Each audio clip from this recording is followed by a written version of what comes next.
Hello, everybody, and welcome to What Do You Say Anime? I am your host, Peter. And on today's episode, I will personally be reviewing 10 shows from the last season of Winter 2021. This will be my first solo adventure in over a year, as my co hosts were unable to either watch some of the shows that we're reviewing today or they had scheduling issues. So, this will be really fun. I haven't done a solo episode in over a year, and I really don't know how it's going to turn out. So, I hope you guys bear with me and have fun along with me. So on today's episode, we are going to be reviewing Horimiya, Redo of a Healer, Laid Back Camp Season 2, Non Biyori Non-Stop, which is its third season. That time I got reincarnated as a slime. Season 2, Part 1, Skate the Infinity, Beastars, its second season. Bottom tier character, Tomozaki-kun. Suppose a kid from the Last Dungeon Boonies moved to a certain town, and then my final thoughts on Black Clover since it's all wrapped up. These are all going to be heavy spoilers, so if you have not seen the show, in the description below, I will be providing timestamps for specific shows if you're looking for them. And if you are not seeing a show that you would maybe want to hear my review on, this is actually our second part of our winter review since I watched so many shows this season that we did do it in 2 episodes. So if you're looking for like my review on Jujutsu Kaisen and some of the other shows, I'll also put the link in the description from our first episode and you can see that. So first we're going to jump right into our first show, which was a delight. I read the manga. I believe it's going to be a staple going forward in the rom-com genre, and that's Horimiya. Horimiya to me was a really refreshing take on the rom-com scene, especially taking place in high school, where we see these characters develop a relationship very early on into the story, and then you see the development from there. Along with an amazing like cast. Yuki is my best girl. I loved her so much.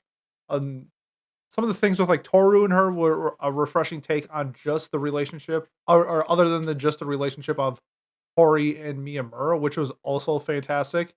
I thought their dynamic of having like this not egocentric, sorry, like this really outgoing person like Hori. She's actually like the exact opposite of egocentric. She is very caring. You see her go out of her way for her little brother and her family, where she essentially skips all school activities so she can go home and pick up her little brother and clean the house and stuff like that for her family since her dad is out of town a lot, it seems like, and her mom is also like a working woman. So it was really refreshing to see like that type of character in a rom com, along with Miyamura, who was this shy, out, like kind of in the dark character, and you got to see him blossom when he interacts with Hori. And you see that in his like progression, where you saw that like in the past that he was a little bullied, not super bad, but he definitely was bullied. He was afraid to open up to people, and really Hori was that like guiding light to show him his true colors, because he had this personality deep inside where he was wearing he had these tattoos on his sleeve, he wore piercings, all this stuff, and he was really afraid to show him true self to other people, which made it for a fantastic character in himself. That being said, I love their dynamic. Like they said, they become a couple in like episode 4. The problems that I did have though with the show was its pacing compared to the manga. It definitely skipped a lot of chapters. And if you are anime only, this might not be an issue for you, but I did have a lot of anime only friends that did say like the pacing did seem a little rushed. There are definitely more dynamics between the side characters that I wish I could have seen that I saw in the manga. Just because I do think that its supporting cast is very wonderfully done. You They make you care about a lot of the characters. I was a big fan of Yuki, but I was also a giant fan of Remy, just her quirky like personality and trying to be fun and having this personality to be fun for other people, and how she kind of like developed her relationship with her boyfriend was really interesting. That she saw him as weak, but he was nice, and that was more like that meant more to her than like maybe somebody who looks for like a physical feature in their significant other. So that was a really cool, interesting concept that I liked from Remy. The OP and EDs were both fantastic. I really like the art style of the ED. They kind of changed it up and it made it seem like it was like this claymation mixed with animation type of thing. It was really fun. And the OP slaps. It was maybe like the third best OP of the year, but I like it wouldn't surprise me if it would maybe made like the anime of the year like OP nominations. Like definitely probably gonna be like the top 10. I definitely enjoyed it. I liked the visuals of it as well, showing the different panels as it was shifting through the different scenes was a really interesting concept that I thoroughly enjoyed with the OP.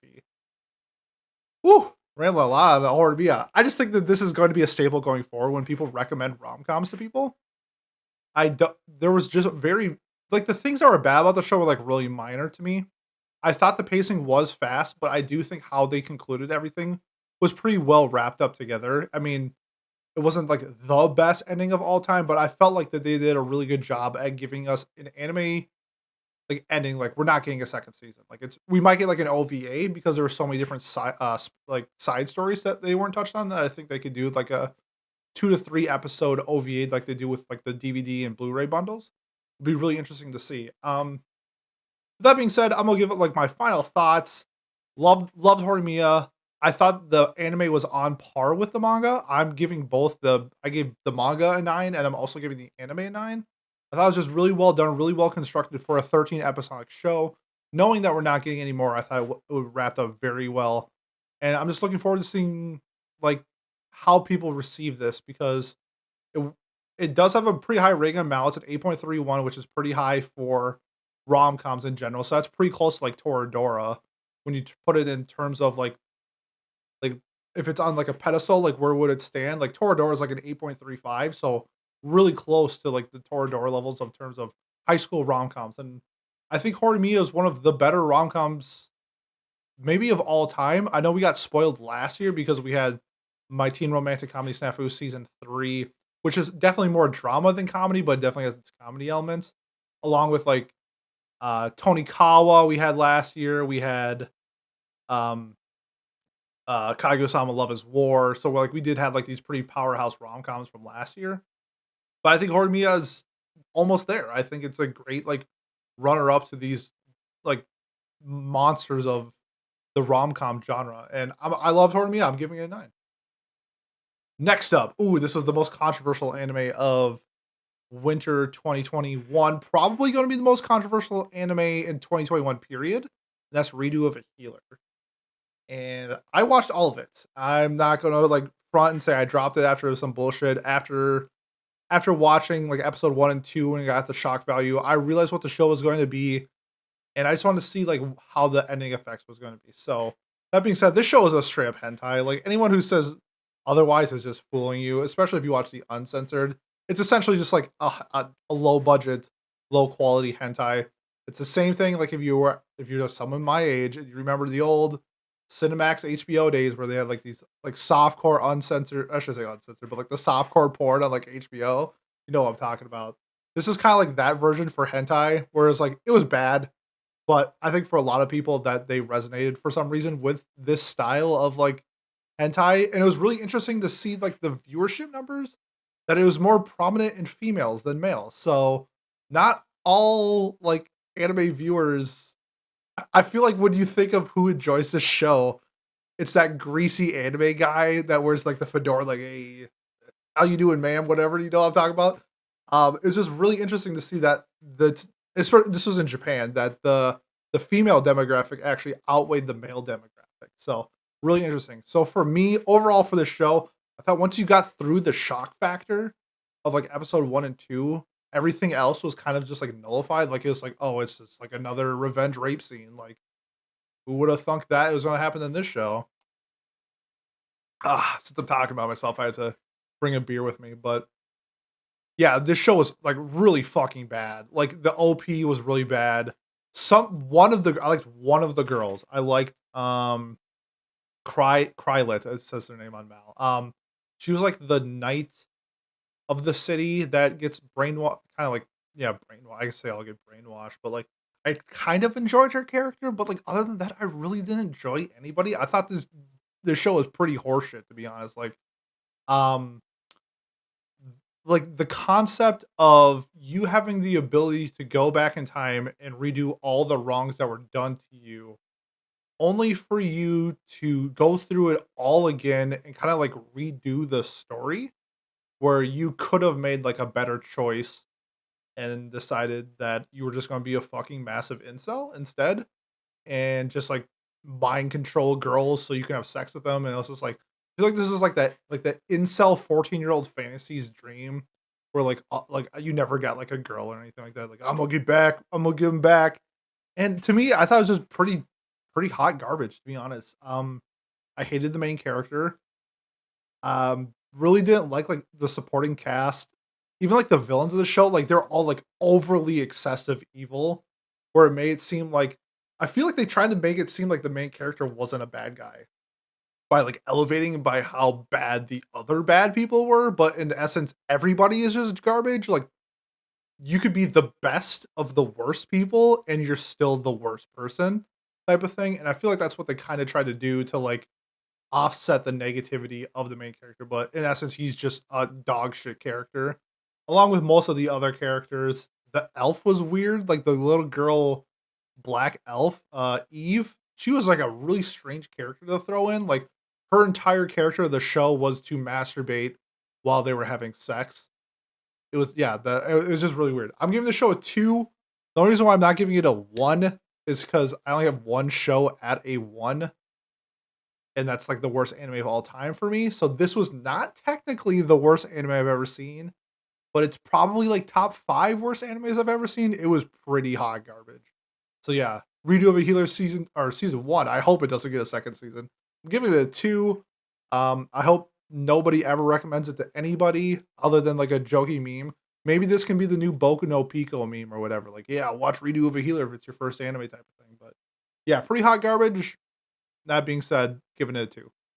Next up, the show I'm not giving it a 2, and my favorite slice of life of all time is Laid Back Camp. If you don't know me, I'm a giant like slice of life guy, big fan. And I think Laid Back Camp is the best. How they incorporate being comfy and warm and having fun in their adventures is incredible. This year we got away from Rin doing like solo camping into her doing like group camping with everybody, which was fantastic because then you got the whole cast of characters together. Nadeshiko is still incredible. We got to see more screen time with Chiaki and Aoi, along with her sister, which was really fun, along with Ina, but with the lack of her dog, which was so sad because I love her dog. We did get another type of dog named Choco, which was a fun like little addition that we got to see.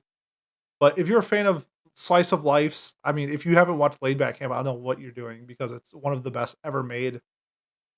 I love it. We're getting a movie as well in 2022 to continue the series. I believe that the manga is selling really well, so and it's still ongoing.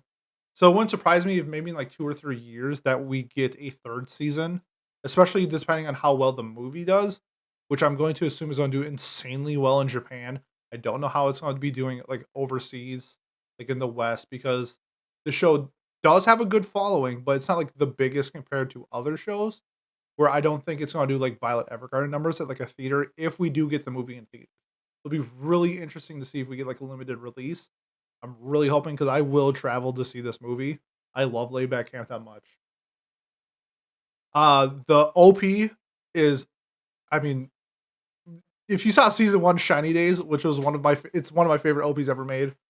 Seize the Day, which was OP for this season, was also incredible. I thought that the song was not as good as Shiny Days, but the animation was better.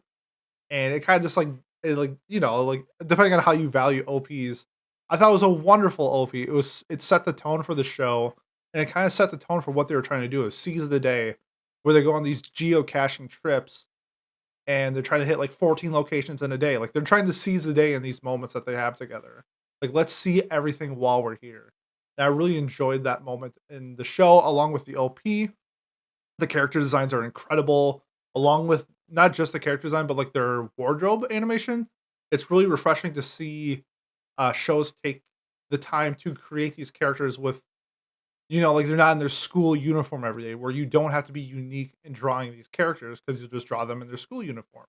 It's really interesting to see like these characters have like how they tie their scarf was different from each person, and that's just like those little things. Are they wearing like pants compared to like a longer shirt and leggings type of stuff? It was really interesting to see how they drew the characters based off their personality. I thought they did a really great job with Nadeshiko with her hair, especially how she wore her hat. It was really unique, and I really enjoyed her character design probably the most because we didn't really get to see the Rin from like season 1 where she did her hairstyles and like a different. She had like the Princess Leia buns on her side. They also had like her have like a bear on top of her head made out like woven out of her hair, which was really funny. Yeah, I thought Nadesho killed it this year. I thought she was the star of this season. She was kind of the star of season 1, but I did like Rin's character and just in general because she's super fun as well. Overall, Laid Back Camp, this is 100% personal advice. I'm not even gonna put up a front. Like, I love Laid Back Camp. I think it's one of, if not the best slice of lives ever made. I think writing fun is a talent that's just as important as writing like these like suspense and drama stories. And I thought Laid Back Camp just knocked it out of the park this year. This was a must watch for me. Every time it was on Thursdays, I watched it as soon as it was up. I thoroughly enjoyed it. I'm giving Laid Back Camp season 2 a 10 out of 10. What do you expect from me? Next up, another slice of life that kind of exceeded my expectations was Non Biyori Non-Stop, or the third season of Non Biyori. If you're unfamiliar with Non Biyori, it takes place in rural Japan with mainly the cast of the four main girls. Their ages were from like first grade to like seventh or eighth grade, roughly, and just their daily adventures. Super slice of life and comedy.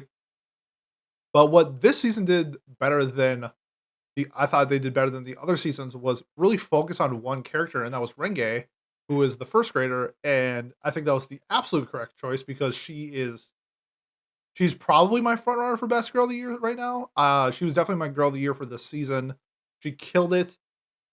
Just like I said earlier before with like Laid Back Camp, writing fun is hard. You can write characters laughing and everything like that, but that doesn't mean that like I feel the fun that they're having.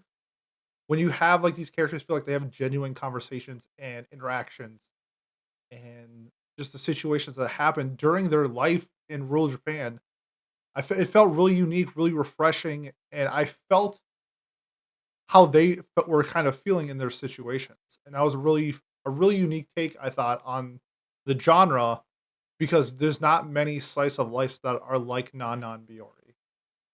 This season did an exceptional job at telling like kind of the progression of like their life because before the first two seasons all took place in like one specific year or like one specific time frame, and this year you got to see like the sisters brothers graduating and him moving on to high school and them leaving, or him leaving, and then like the next girl is now the senpai of their group or whatever.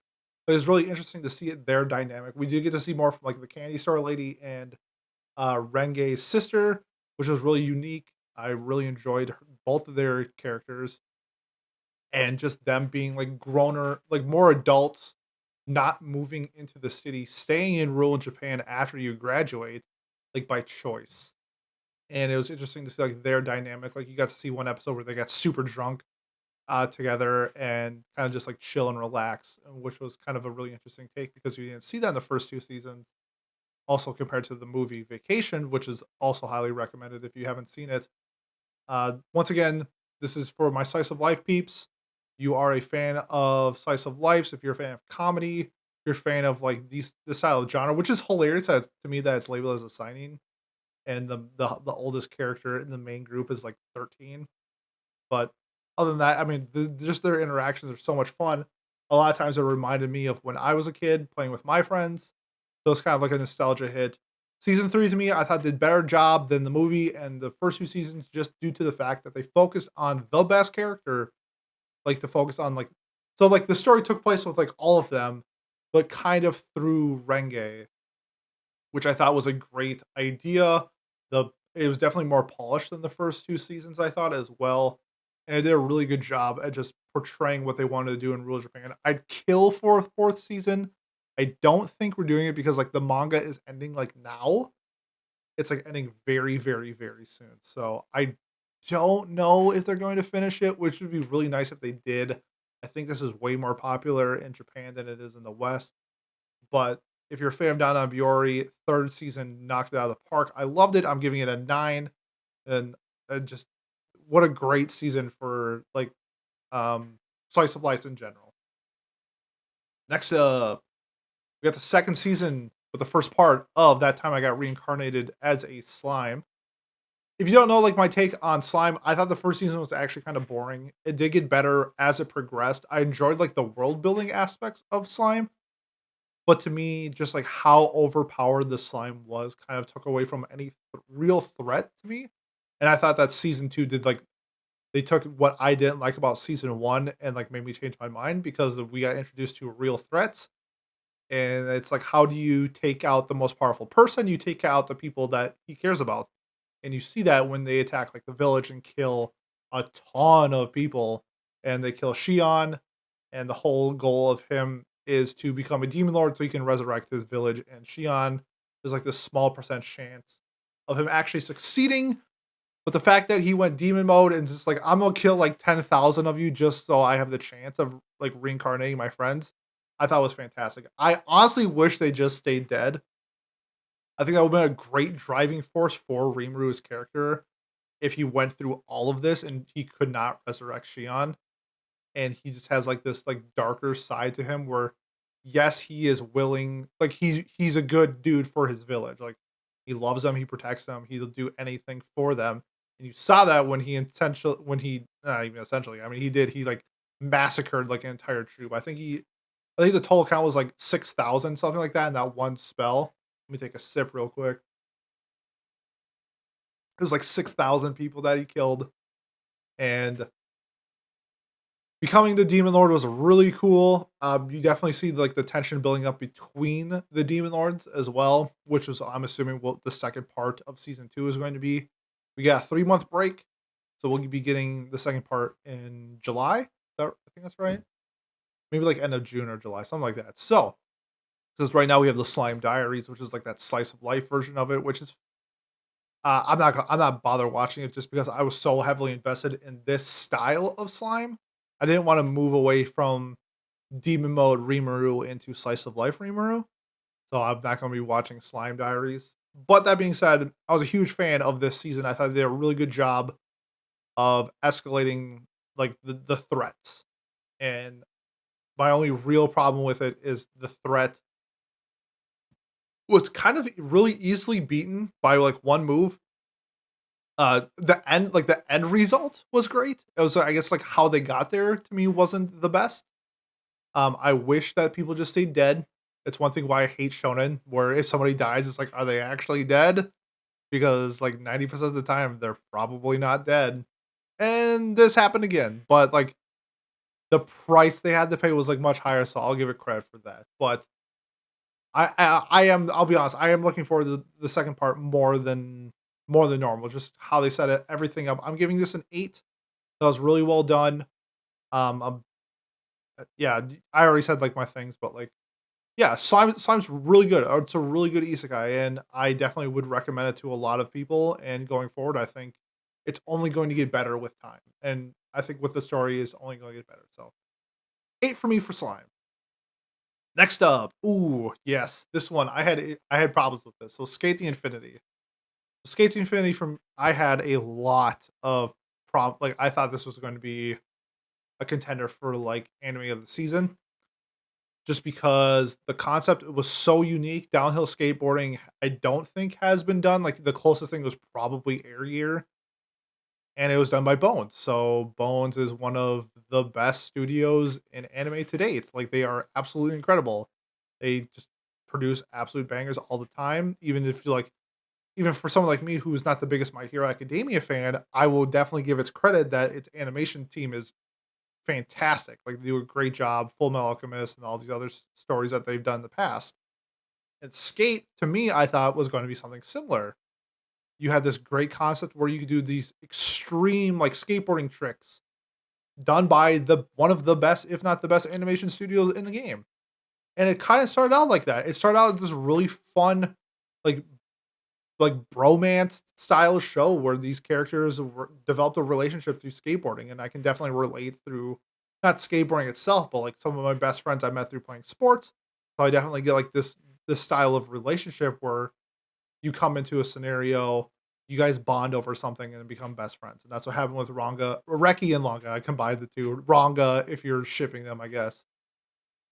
But my problem with the show is kind of like how it took the fun kinda, like, went away with it as the drama got added with Adam, and just how they developed the story of the S, which was, like, the skateboarding competition that they had, and it's just they had, like, this downhill skateboarding tournament where Adam is clearly the villain of the show, and he would just like get off his board and just smack people in the face with it, and everyone's just like, "Yeah, it's fine."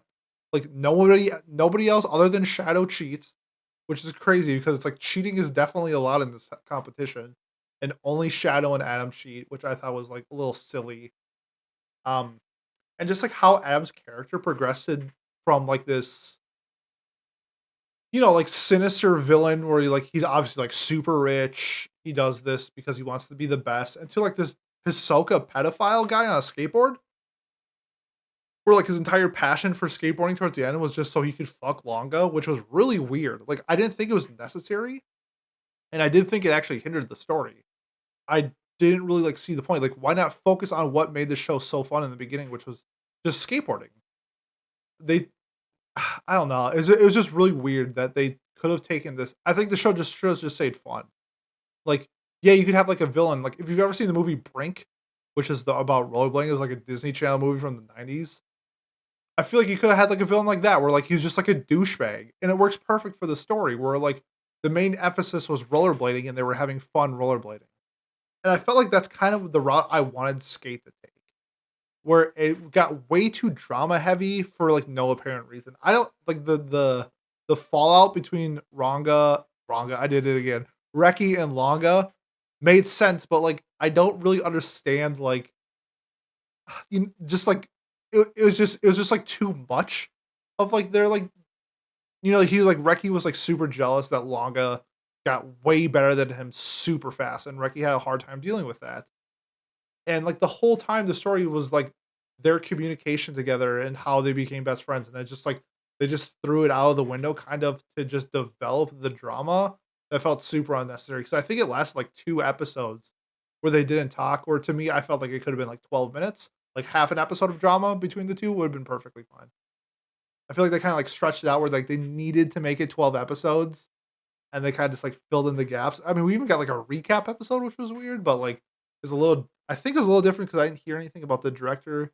Something similar to like Wonder Egg, where like the Wonder Egg director was hospitalized twice, so that's why they had a recap episode. Didn't really hear anything about Skate.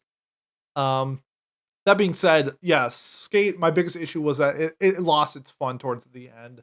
I did enjoy the ending, but like episode 11, where Reki goes against Adam, I thought was an awful episode. Like, just the like presentation matters in a show. You have Reki like I'll put it in quotation marks. He defeated Adam in the downhill race. Adam fell off his board. People are laughing at him. Reki is like 30 seconds ahead of him in terms of time. And Adam just like miraculously comes back because he's mad. I thought that was really dumb. I thought like they could have done that sequence way better. Where I don't know, it just I know like Reki's like wheels were like kind of whatever, but like he could have just like ran to the finish line because cheating is allowed in this, and just it felt really weird. It lost its fun to me, but like I'll give its props. Its animation was great. Its ED is so good. I love the ED of Skate. It's probably number one ED of last season. So good. The OP is really good too. It's just not like top tier like the ED is, but I thought the ED definitely had like that California skateboarding vibe to it, which was really neat. With that being said, I'm gonna give Skate a 6. I think they could have done a lot of things better. To me, it just lost the fun, and I just that's what I was looking for in the style of show was fun. I didn't get it. I know other people are probably gonna give it like a higher rating. It has a pretty good score on Mal. It's an over an 8 on Mal. So I understand people are gonna be viewing it differently. Maybe they didn't mind as much drama, but to me, it just kind of took away from the show itself. So I'm giving it a 6. Let me take a sip before we get to the next one. Beastars season 2. Now, this is in Netflix jail, so of course I watched it legally. Wink, wink. The Beastars season 1 was one of my favorite shows from was that 2018? I think it was. I know it was or maybe it was 2019. Let me check real quick. 2019. Yeah, it was one of my top shows from 2019. I know a lot of people put it in the 2020 because that's when it got out of Netflix jail for like their awards and stuff. But to me, it was a 2019 show. Same thing with now. I watched Beastars because I love season 1 so much. I gave season 1 a 10. And how Beastars season 2 changed from season 1, which I thought was incredible. Holy crap, the tone shift. They went from this school drama mystery trying to solve the murder of Tam, I believe his name, Tem or Tam. the goat, and just turning it into like this Fight Club esque like secret society, on how Legoshi like trains himself into fighting, was it Riz the bear, who ends up being the murderer, was I thought was incredible. Him and the pandas training was so great. Just like trying to like develop him as a carnivore into like this non-murderous murderer, if that makes any sense, since he won't eat meat. I thought was a I thought it was so good. How Luis changed from, because at the end of season one, you see him kill the boss of the Leo group, and now Lewis is, I don't know why I keep saying Luis. Lewis is now like the head honcho of the Leo group, which I was like, okay, that kind of makes sense, and you get to see how they use Lewis as like this figure of the Leo group, as kind of like this new style of gang that they use, and I thought it was incredible how Lewis changed from like a villain, like this snotty nosed brat type of student, to like a legit like mob boss, which is kind of crazy. But like how Lewis like presents himself, I could see it, and I thought they did a really good job of presenting that. Studio Orange, which is known for CG, probably the best CG company out there, just so good. If it wasn't for Wonder Egg, this would probably be the best animated show of winter 2021. I thought they just absolutely destroyed it. It was incredible. It was so well done. Orange, bravo. Whoever says like CG anime is bad is dumb, because there's gems like this. Season 1 of Beastars, Land Illustrious, Doro, Hatero, which CG, if it's done right, is incredible. And this is probably the best CG anime I've ever seen. It's gonna be tough between that and Land Illustrious. Those are both fantastic, but which is also done by Orange, no surprise. The characters, yeah. So I mean, the big focus of Beastars is the characters. We got introduced to like this douchebag goat who I wish got eaten. It's kind of hinted that he got killed by Riz, but he actually didn't. Sad. Um, really cool to see also the relationship progress between Legoshi and Haru. That I was really glad that they actually became essentially a couple at the end. It's kind of hinted that Lugosi's still kind of like hard, kind of scared to pull the trigger, but it definitely feels like that they're in like a legit relationship. I love the final, like the animations of the final fight scene between Lugosi and Riz was incredible. Um, I mean, like I said before, if it wasn't for Wonder Egg, it'd probably be the best of the season in terms of fights, but probably the second best fight of the season was from Beastar season 2. Really good. The OP, oh, the OP, just like Ollie did season 1 with Wildside, we got this one. Oh my god. Kaibutsu it's called. I think it's something like that. Oh my god, dude, the OP is, it's already the front runner for anime of the year. That was so good. If you saw like the Spotify streaming numbers for anime OPs, it was like 29 million views for this one, and second place was like 8 million, which was the Attack on Titan OP. So like this 6x or like 7x Attack on Titan's OP. That's how popular this OP was and how good it was. So huge props. Um the downsides, let's get to the bad things I didn't like about this. Some of the parts of the story felt a little dragged. Not too much, but at parts it did seem like they were stretching it a little bit, especially in like the episodes like 5, 6, 7 area.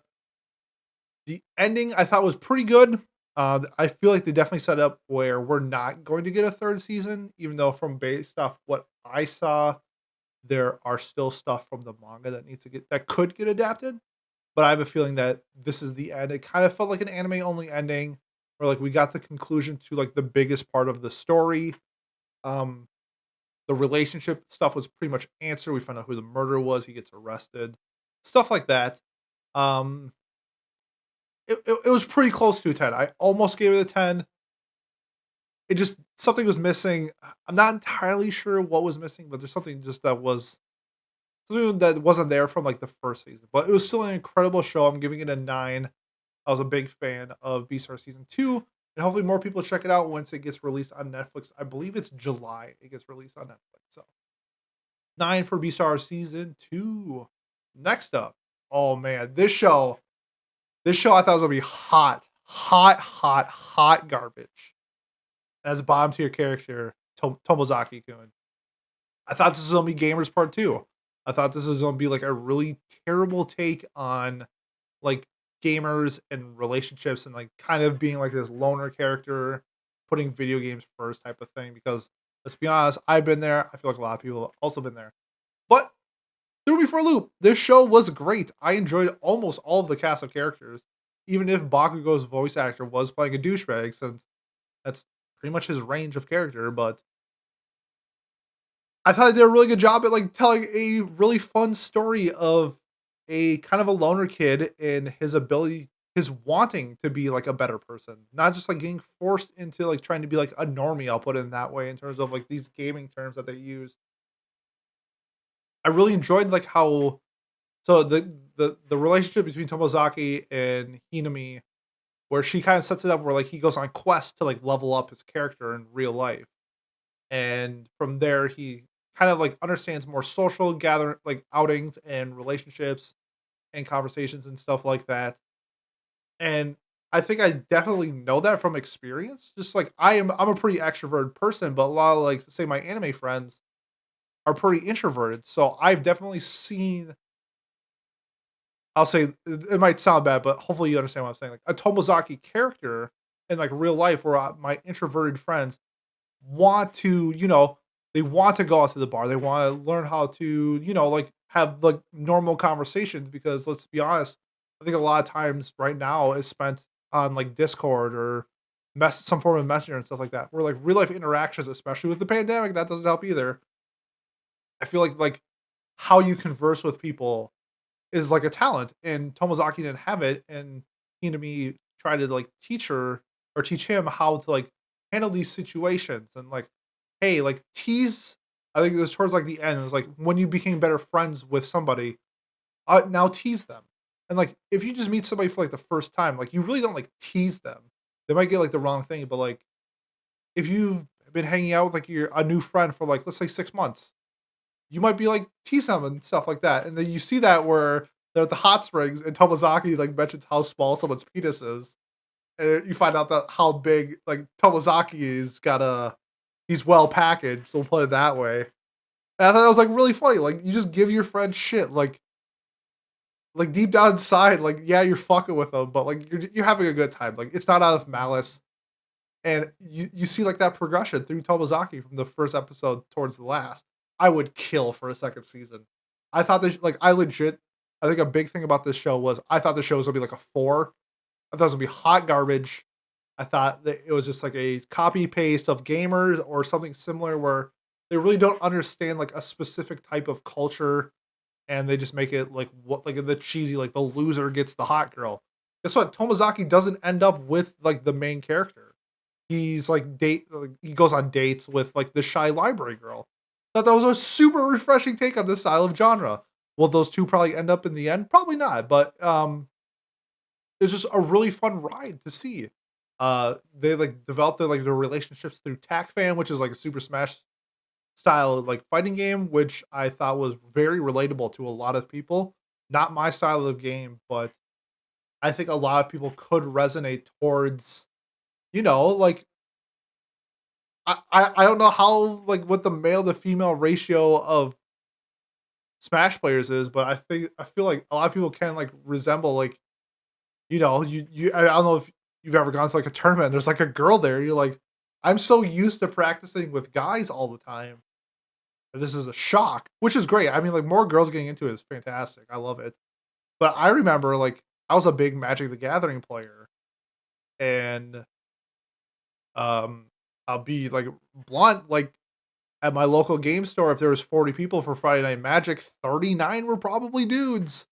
Like I felt like that they did a really good job at resembling that style of like culture in the show, where it's like when he finds out that the other character is a girl, he's kind of thrown off for a loop. And I feel like that happens in real life. It's kind of interesting. Um yeah, so sorry, I got an alert, yeah, on my phone. Uh the city that I live in is in lockdown right now. So that's fun. So I'm recording a podcast, doing that instead of going outside. So um Tomozaki, yeah, great show. Really would like a second season. If this was a manga, I'd buy it all at a heartbeat. But it is a light novel, and I have the brain of a 12-year-old, and reading is hard. We do get like a 2 episode OVA when the Blu-rays come out, I believe. So like in like June or July or something like that, where we get 2 episodes. I'm hoping it sells well that we get a second one. Like the light novel's still ongoing. I feel like this was pretty well received, where there's a chance we get a second season. So that being said, Tomozaki, bottom tier character Tomozaki with the big PP gets an 8 out of 10 for me. Thoroughly enjoy the show. Next up, ooh, this show, not as good as Tomozaki. It is called Suppose a Kid from the Last Dungeon Boonies Moved to a Starter Town. Now, if you are looking for a show to shut off your brain, you do not care what the story is, you just want to have like a fun, stupid adventure show, this is it. This show does absolutely nothing amazing, doesn't do anything really bad. Very like stereotypical cliche OP character where he doesn't know how strong he is, and he's like by far the strongest person in the entire town, and all the girls want to like marry him essentially. Oh man, that beer's giving me the burps. Yeah, it's hard to recommend the show, but every now and then people just like need a show to like shut off your brain, laugh along with, whatever. The characters are goofy, silly, fun. Um, Yeah, I wish I had more to talk about, but, like, that's essentially, like, what the story is. It's just, like, this kid comes from a town that's known for, like, being the strongest people in the world. Like, to everybody else, it's a fairy tale. Kunlun, I think it was called Kunlun. It's essentially a fairy tale city where the strongest people live. It's like, you're from Kunlun, like, that's a fairy tale that doesn't exist. Like, you're making that up. And turns out it's a real place, and it's just, like, a really interesting, you know, I should say interesting. Interesting is a bad word. It's a pretty cliche style show. I The main character is Lloyd. He's just like a dumb idiot, and he's fun to laugh along with. It's like whatever. The girls are cute. They're fun. They all have like their different like personalities and dynamics. Two want to marry him. One's kind of like iffy about it. With Riho, she was best girl. She seems to like not actively pursue the main character, but I think like it's like the deep down inside, she actually has a crush type of thing. It's not labeled as a romance, so if you're looking for that, it's not there. Just like silly, really like light harem, if that is a thing. That's what this show is. But like some of the animations are fun, some of the fights are fun. Like he's obviously like super overpowered when he just like he'll like throw like giant monsters like a mile into the sky. Like he is so strong. But that but it's just like a show that's really hard to recommend to people if they're looking. Not many people are like looking for like this stylish show, I feel like. And if you are, I feel like there are better versions out there. Um, I don't know. It's just like actually now I'm like looking at like the recommended list. Like most of the shows in this genre are bad. It has oh my god, what is this show called again? Uh Wise Man's Grandchild from like 2 years ago. That's like what's next recommended is that show is also hot garbage. It's a, yeah, it's a bad, like really bad Konosuba, but I'm giving it a 6. Silly, fun, whatever adventure fantasy style show that you're looking for. Um, yeah, it's whatever. It's fine. It's a 6 out of 10. Last show that I'm going to be talking about, just because it wrapped up everything, and I really haven't covered it that much, and that was Black Clover. So we got all 170 episodes completed. We are getting a movie, which I'm assuming is going to be concluding the final arc of the story that's being told right now between like the dark triads, I believe they're called. And I just want to like, give my takes because I'm not the biggest shonen guy, and why I resonate the Black Clover so much compared to shows like My Hero Academia, which I constantly shit on. And before I say this, I don't blame anybody for dropping Black Clover. The first 45 episodes of Black Clover are like hot garbage. Like I know there are cool elements to it, but there's a reason why they completely changed Asta. They changed its voice actor, but how they portrayed Asta was because it was so like negatively like slammed for his screaming. Like there are real like issues with how Black Clover started. But I think the biggest thing is that how you start, it's how you end. And Black Clover, for me, after like episode 45 ish, became one of the best shonens I've ever seen in my entire life. Now, the animations aren't going to like stun anybody, but how they construct their magic system, I think is incredible. How they like level up their spells, their powers, in the style that they use in that grimoire book style thing is really well done and really unique characters. The only like reoccurring power I really see from it are like fire, ice, and lightning. And I feel like that happens a lot in these style shows since those are like common elements, like a core element in like power systems. But you also see like incredible power systems like Julius's like chronospheres and stuff like that. Super unique. Writing time as a power is incredible. Um like the Sylvia family, like his power is legit using silver, which is like a poisonous metal that can like do a bunch of damage if it's hardened or poisoned if it's a solid or a liquid. And I really enjoyed that element. Yami is incredible.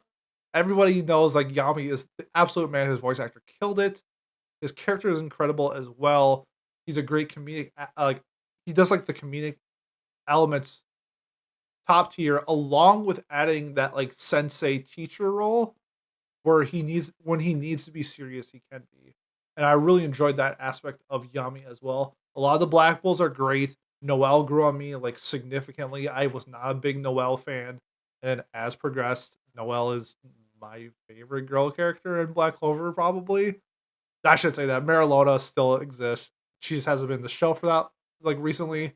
She's by far best. She's by far best girl. Like she was my runner up last year for best girl. That's how much I enjoyed her. But like Noelle is growing on me. Like I believe like she will be a face for like women in shonen. Like she's that good of a female character, especially in terms of main female characters, not like the side that we see like we saw in like Bleach, and sometimes where like you had these great female characters that weren't necessarily in the show the whole time, and they're iconic. Where Noelle stands out as being a main character in the show for a extended amount of time. Like she got her own arc.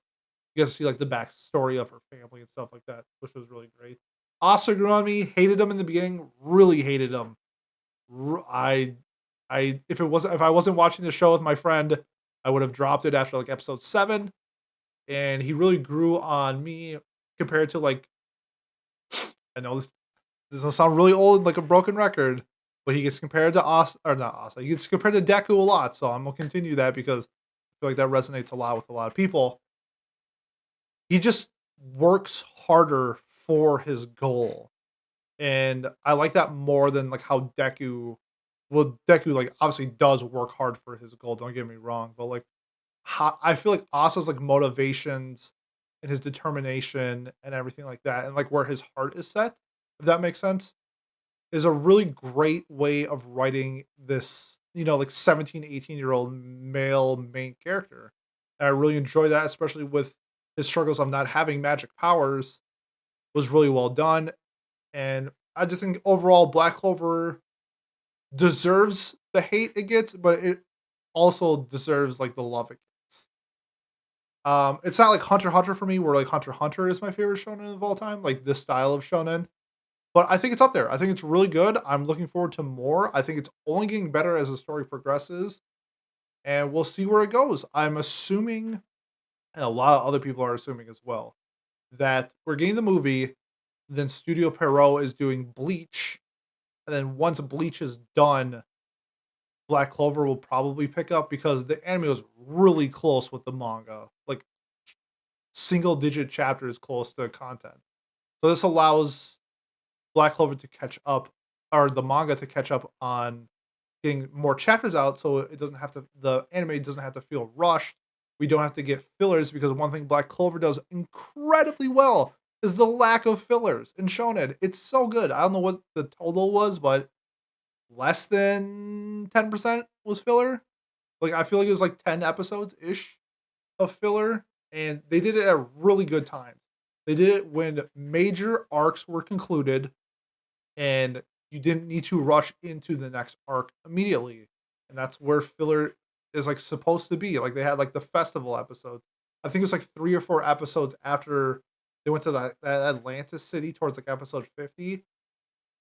They although they had like the beach episode too as well, but like it's like those style of fillers make sense for the story. Like you just concluded like a major boss battle. Like you're not going to jump into another boss battle immediately. Like you need to pump the brakes on the storytelling in order to build up for what's to come. And I thought Black Clover did a great job. So overall, Black Clover, I'm giving it an 8. If it wasn't for like the first 45 episodes, it'd probably be a 9. But just in general, I'm a big fan of Black Clover. I'm glad to see we're hopefully getting more. Its sales are picking up now that the anime is concluded. So that being said, it'll be really interesting to see like where we go from there. And hopefully it's not. I'm assuming it's not over, but like we're on our break and we'll see where it goes. Hopefully we don't get the Hunter x Hunter hiatus. We just get like, I don't know, maybe 2 years off, a year off, something like that for Black Clover. And we'll pick it back up when it comes around. So that'll be great.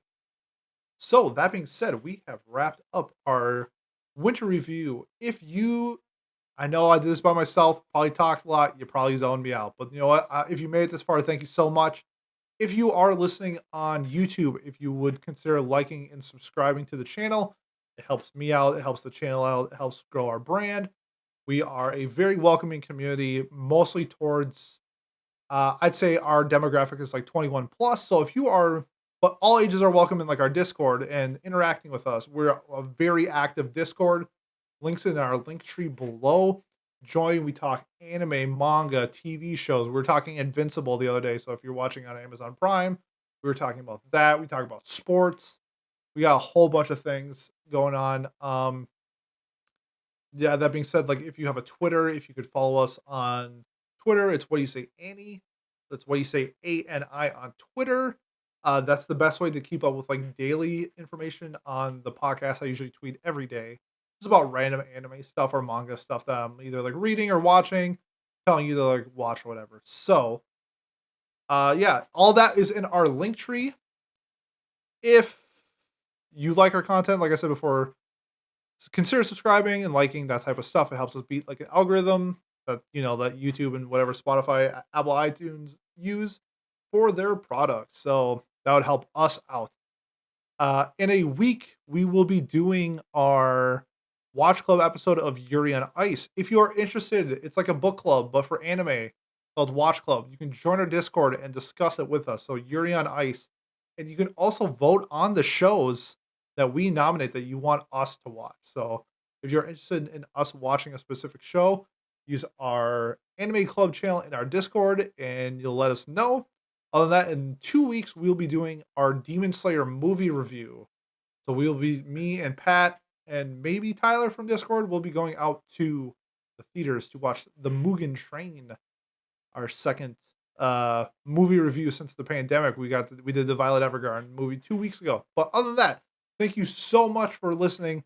If you made this far, I greatly appreciate it. My voice is going to hurt in the morning because I talked for like an hour straight. But I just want to say thank you a lot and have a great night or day or wherever you're listening. Thanks again. Talk to you later.